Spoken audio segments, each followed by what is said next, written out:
Hello, my friends. What is going on?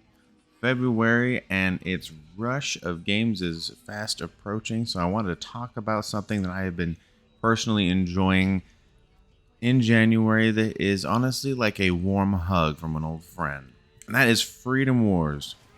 I never thought this game would get remastered. I never thought I'd see this game again. I thought it would be forever trapped on the PlayStation Vita. And oh boy, was I so excited when this remaster got announced. Now, I want to say this release is not a 100% no issues release. As on release, there were some issues on PC that led it to kind of a mixed reception, as well as some of its kind of eccentricities being a problem for some, which I totally understand.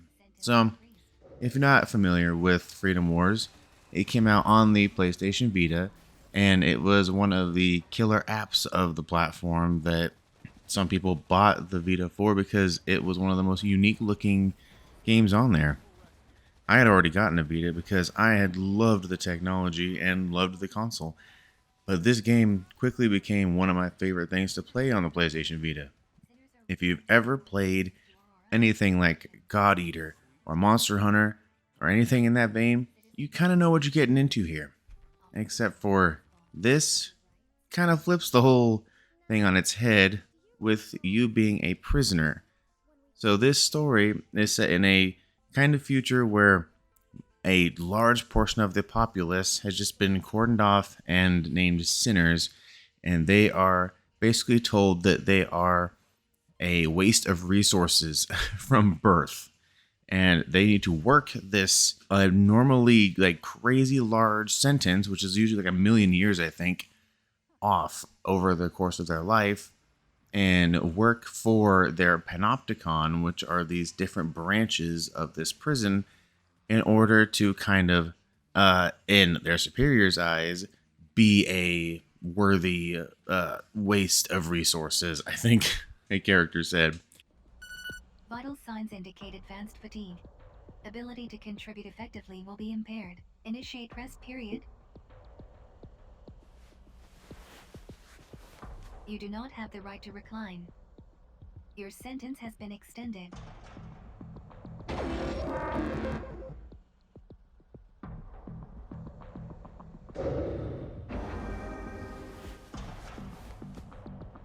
And this story is crazy. And I will say it does take some getting going, man. It is pretty slow at the start. If you're an anime fan, I would actually say this is like watching Shiki.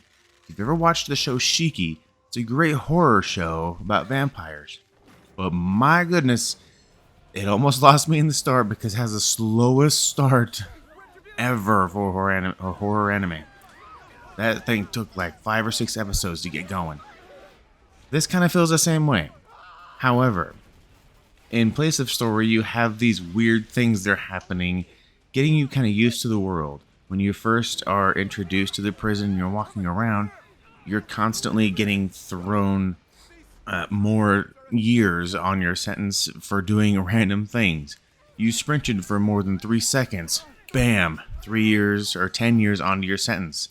Even if you upgrade, you sprinted for more than 5 seconds. Bam! 30 years on your sentence.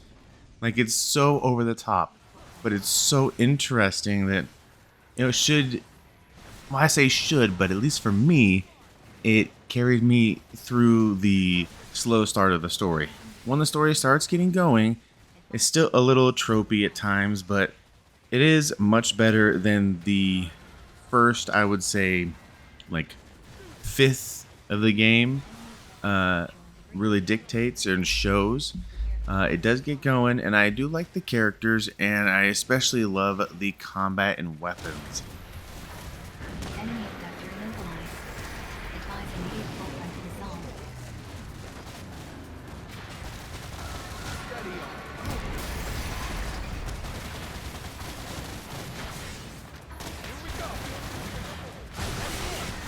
Enemy reinforcements inbound.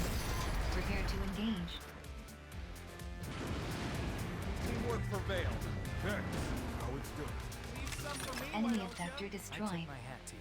You'll be finding a bevy of weapons to upgrade and or donate to your panopticon to get extra years off of your sentence. But there really are a lot of different weapons in this game, and in particular the great sword stands out as one of my favorite. It is so fun. The charge attack is just satisfying to pull off. But each weapon you can upgrade. You can put different modules on it for different effects. You can even put different modules and different things on your character for different effects. Different outfits can be constantly unlocked through the game. So there is a lot of customization here, whether in your loadouts or even just cosmetic customization. It's all here. And on the customization point, you can even customize your partner, who is an AI controlled robot, not even just in NPC, but in the story. And the funny thing is, it is almost purposely bad at deciphering some things that it clearly does not know how to enunciate, but it honestly gives a lot of personality to the game. So it's nothing that really bothered me. I actually just gave it a good giggle and just went about my day. But going through the story in this is quite satisfying, as the power grind and the climb of power is very satisfying to go along with it. A lot of the missions can boil down to a little bit of busy work every now and again, especially in the hub world where you can run around and get missions and kind of explore this prison.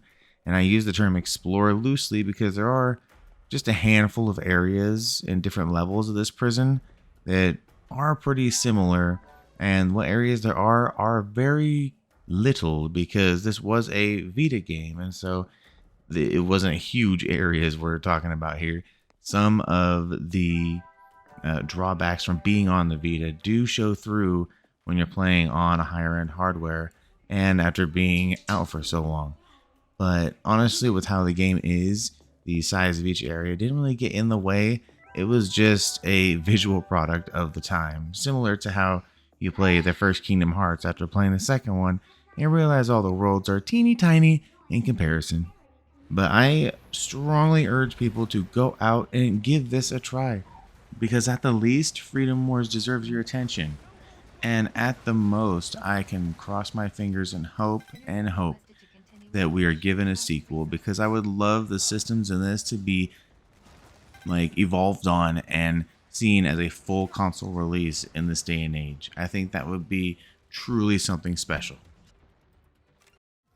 Alright, if you made it this far through the video, thank you for giving it a watch. Subscribe if you want to hear more random conversations about some obscure games that are either coming out or have come out previously.